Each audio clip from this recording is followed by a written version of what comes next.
Tonight, we're going to begin to set the record straight about the hypothesis of Earth's shifting crust, also known as the Crustal slip hypothesis, or the fact that the Earth's rotational pole may tilt 90 degrees and all that jazz.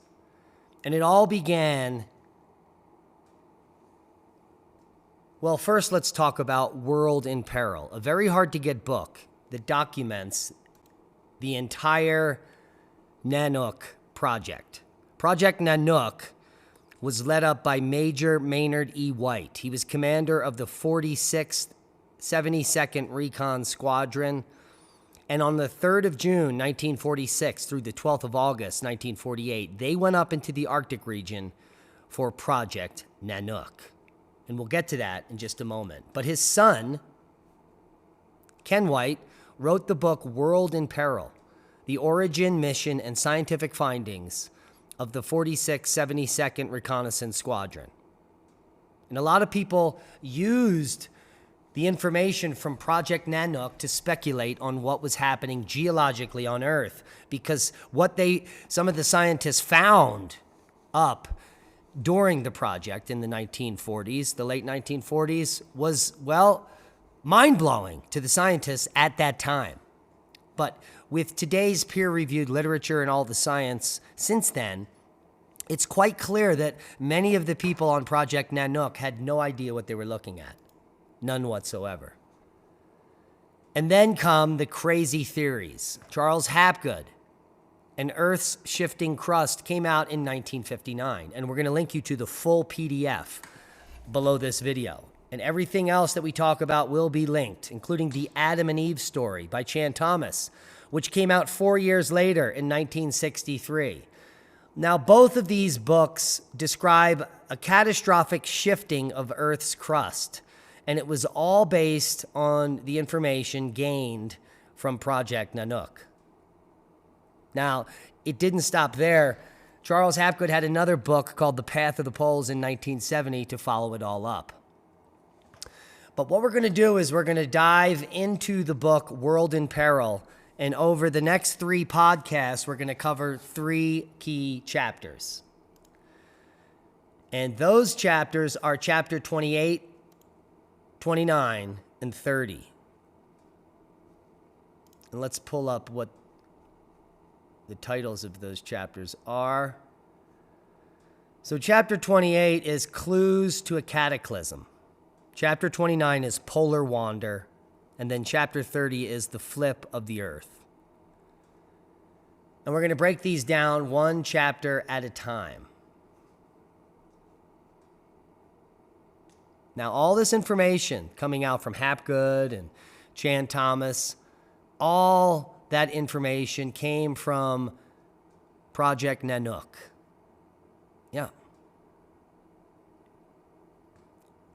So we'll get into Project Nanook maybe at a later date, but let's dive into the literature so that we can start to unravel the conspiracy theory of crustal slip, which holds 0 weight in the current scientific world. And by the end of this chapter, I'm going to break it down with peer-reviewed scientific information to make clear everything in these just a few pages, how ludicrous it all seems now. So let's dive into chapter 28, Clues to a Cataclysm. Frank O. Klein's pinpointing of the North magnetic pole's locations and positions 125 to 200 miles further north than was earlier predicted attracted great interest in the scientific community, particularly among top government scientists under Vannevar Bush. Since 1831, when the first observations were made, the magnetic North Pole had remained almost static on Boothia Peninsula. Until 1945. Klein's discovery in 1947 that the main magnetic North Pole was located at the westernmost shore of Prince of Wales Island revealed that it had dramatically moved 165 miles closer to the geographic North Pole. Oh my goodness. The government scientists subsequently began a scientific investigation into the ramification of Klein's findings. Many of their study groups held at the Pentagon were attended by Major White and Dr. Paul Sipple. The first determination of the Pentagon study was that while the rate of northward magnetic polar movement, which Sipple sought to establish, seemed to be unpredictable, it had been in a decidedly northwesterly direction, moving even closer to the geographic North Pole. The question in the minds of many in the scientific community was what would happen if and when the magnetic pole converged on the geographic pole, which, by the way, it already has, and nothing happened. Was there a connection between the powerful geomagnetic forces involved in polar movement and the mechanisms that caused a geologic change? Well, the forces that have created mountains have remained a mystery, and yet there has to be an explanation for high strata of mountain rock containing marine fossils. Some tremendous force had to lift up the land with such pressure so as to raise former seabeds to high altitudes. There must be some reasons why beaches of sand formed from ocean wave action are found 1,500 feet altitudes in the mountains of Italy. Scientists have not yet been able to agree on whether the change that raised the sea level beds was slow or rapid. Now, Spitsbergen is an island well within the Arctic Circle, which today is known as Svalbard, and is now snow and icebound most of the year. Yet on Spitsbergen, there is ample evidence that tropical corals once grew on the shores of the island. Spitsbergen also has considerable coal deposits, attesting to the island's once temperate or tropical climate. Also found there were numerous fossils of water lilies embedded in lignite, also confirming that the island once had a warm and marshy environment. Now, how can we explain these once temperate climates of this Arctic region unless either the whole Earth was once warmer than it is now, or that the poles were previously in different locations relative to the Earth's crust? When Admiral Byrd went to the Antarctic from 1933 to 1935, his expedition found leaf stem imprints and fossilized wood under the snow and ice. Sir Ernest Shackleton found coal beds within 200 miles of the geographic South Pole. Evidence of massive primeval forestation in Antarctica. The explanation is not as obvious as saying that the Antarctic was once devoid of ice so that the plants and forests could grow. We still must account for the fact that massive forestation doesn't occur where there are 6 months of darkness during the year, a characteristic of the polar area. Also found near the geographic South Pole were fossilized footprints of prehistoric mammal-like reptiles. Since reptiles are known to be cold-blooded and need the warmth of the environment to sustain their body heat, it is evident that the Antarctic did not always have a cold climate. If this is true, Antarctica could not have always been located at the South geographic pole. Although the phenomenon referred to as ice ages are an accepted fact, few scientists can agree on how they are caused. Not only have mile-high ice sheets covered the northern American continent as far south as New Jersey, Ohio, and Wisconsin, but Europe, Africa, and India have had their ice ages as well. There are many theories as to how they are caused, but none have been proven. We are left with numerous explanations, some plausible and some improbable. The last ice age is believed to have ended just 10,000 years ago, leaving many mysteries unsolved. Millions of animals were frozen alive by the sudden glacial conditions of the last ice age, and hundreds of thousands still remain where they died, buried, frozen in the ground. The New Siberian Islands, located 200 miles off the northern coast of Siberia, are almost literally composed of the bones and remains of multitudes of prehistoric mammoths, saber-toothed cats, giant beavers the size of goats, and prehistoric rhinoceros, buffalo, deer, and horses, and other mammals. How could so many of these animals, also found throughout Siberia and Alaska, be frozen intact within the ground in such a way that 10,000 years later their flesh, when thawed, was said to be edible?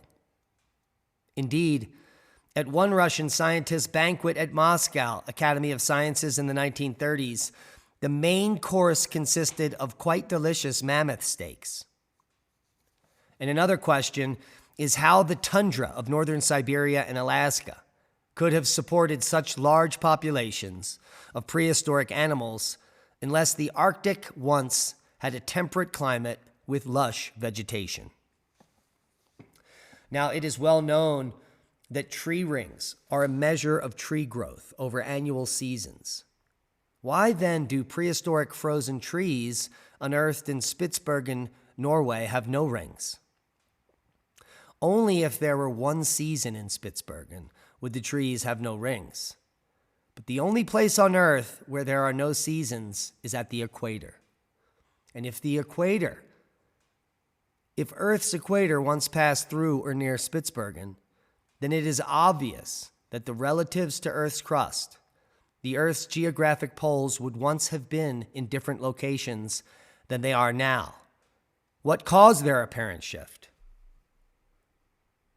An expedition digging in the Canadian archipelago, only a few hundred miles from the geographic North Pole, found under the ice and snow hundreds of frozen, not petrified, prehistoric tree trunks, shattered as though by massive tidal wave activity and buried in the sand. Beneath the surface, they found another layer of similar tree trunks, and beneath that layer, yet another, until they had identified 9 different levels of evidence of catastrophic change. Not only was the Arctic apparently once a highly forested temperate or tropical region, but it was subject to periodic cataclysmic upheavals. It's clear that there have been times in Earth's history when geologic changes have upset the living conditions of its flora and fauna. Many examples argue that such changes are violent and dramatic. As Professor Frank C. Hibben points out in his book, The Lost Americas, the Alaskan muck is like a fine dark gray sand, and within its mass, frozen solid, lie the twisted parts of animals and trees, intermingled with lenses of ice and layers of peaty moss. It looks as though in the midst of some cataclysmic catastrophe of 10,000 years ago, the whole Alaskan world of living animals and plants was suddenly frozen in mid-motion in a grim charade. Now, throughout the Yukon and its tributaries, the gnawing currents of the rivers had eaten into many frozen banks of muck to reveal the bones and tusks of these animals, protruding at all levels. Whole gravel bars in the muddy river were formed by the jumbled fragments of animal remains. The Pleistocene period ended in death. This is no ordinary extinction of a vague geologic period which fizzled to an uncertain end. This death was catastrophic and all-inclusive. The large animals that had given their name to the period became extinct. Their death marked the end of an era. But how did they die? What caused the extinction of 40 million animals? This mystery forms one of the oldest detective stories in the world. And a good detective story involves humans and death. These conditions are met at the end of the Pleistocene. In this particular case, the death was such colossal proportions as to be staggering to even contemplate. If life on Earth can be subject to such wholesale destruction, there is much to be said for learning all that can be about geologic forces involved. And that is the end of the 3-page chapter, of which we are going to reveal to you that all of it is pretty much nonsense. Now, what they're doing here is they're mixing up the fossils they discovered on Svalbard with the fact that at this time they weren't geologically understood. So the fossils weren't even dated until recent decades. And the tropical forests unearthed in the Arctic are very old. Professor John Marshall accurately dated the forests that were discovered by Project Nanook as 380 million years old. And this discovery was decades before plate tectonic theory. And now, if you use plate tectonic theory and reverse the paleogeography back to 380 million years ago, Svalbard was on the equator. And a lot of this dating was done using fossil spores, pollen from plants without seeds. And so the tropical forests unearthed in Arctic Norway that was described in this book, Worlds in Peril, by Major Maynard E. White during Project Nanook, before the geology existed, were very old. They were 380 million years old when Svalbard was at the equator. So it has nothing to do with crustal slip. Now let's talk about the frozen mammoths, the flash frozen mammoths. Did you know that none of these flash frozen mammoths occurred during the Younger Dryas event? They're all very old.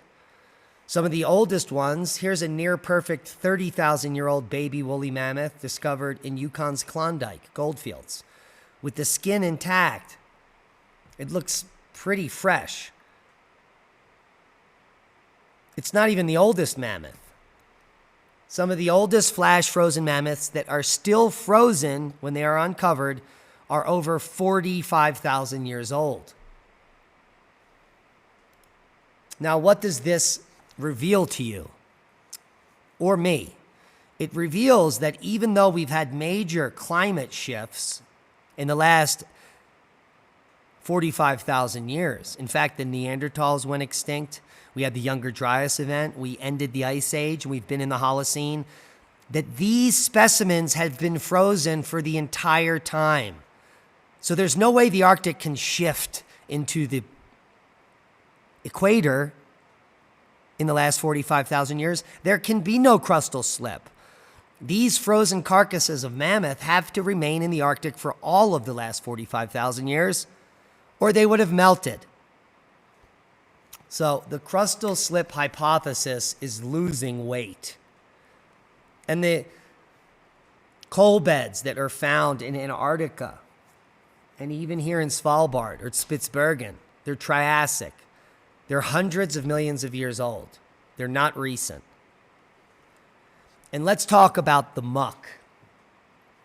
Well, the muck has only recently revealed itself. Well, a fantastic explanation for the muck. What we've determined on this channel, due to massive amounts of scientific endeavor and a multidisciplinary approach looking at all the peer-reviewed literature recently, what we've uncovered is that cosmic catastrophes in the form of cometary impact are far more frequent than once thought. And back prior to the Younger Dryas event, during the end of the last ice age, during the Wisconsinian and prior, in fact, for the last 50,000 years, the massive ice sheet up in the northern hemisphere had been struck multiple times by cometary streams, about every 10 or 12,000 years. Because the mammoths are frozen with large periods of time in between them in catastrophic outwash and refreezing events. And they have data now. A peer-reviewed paper that came out in 2017, impact-related microspherules in late Pleistocene, Alaskan, and Yukon muck deposits signify recurrent episodes of catastrophic emplacement. What they found was large quantities of impact-related microspherules, and they found them in fine-grained sediments retained within 7 of 9 radiocarbon-dated late Pleistocene mammoths. These are the flash-frozen mammoths. Within 7 of 9 of them, they found large quantities of impact-related microspherules, which means that probably all of them were catastrophically emplaced in the same way. And this includes mammoth, Primigenius, and bison Priscus. The well-preserved fossils were recovered from frozen muck deposits exposed within the Fairbanks and Klondike mining districts of Alaska and the Yukon Territory. In addition, they found elevated platinum abundances in the sediment analysis from 3 out of 4 fossil skulls. And in view of this new evidence, the muck and their well-preserved but highly disrupted and damaged vertebra and botanical remains are now reinterpreted in part as blast deposits that resulted from several episodes of air bursts and ground ice impacts within the Northern Hemisphere during the late Pleistocene. And that's between 46 and 11,000 years ago. Such a scenario might be explained by encounters with cometary debris in Earth-crossing orbits, i.e. the Taurid complex, that was generated by the fragmentation of a large short-period comet within the inner solar system. So, that's a boom. And not only that, the whole fairy tale that mammoths went extinct at the Younger Dryas is also put to rest in recent peer-reviewed studies. How recent? Very recent. Coming out, well, this is January of 2022. Mammoths and other large animals have survived in the north much longer than previously believed. In fact, mammoths lived on some Siberian islands as recently as 4,500 years ago. They didn't go extinct during the Younger Dryas event, just the ones in North America. But other mammoths lived on until it got too warm and too weird for them to stick around. And so, in the next 2 episodes, we're going to read each subsequent chapter debunking the myth that the Earth's crust shifts, because it doesn't. Now, there are cosmic catastrophes that are occurring during the Great Year, but none of these have to do with crustal slip. And we'll cover that later. Hope you got something out of the video. That's a boom to knowledge. Share this video with like-minded people and buckle up for the next 2 episodes. Be safe. We love you. Support our work on Patreon. Be a hero.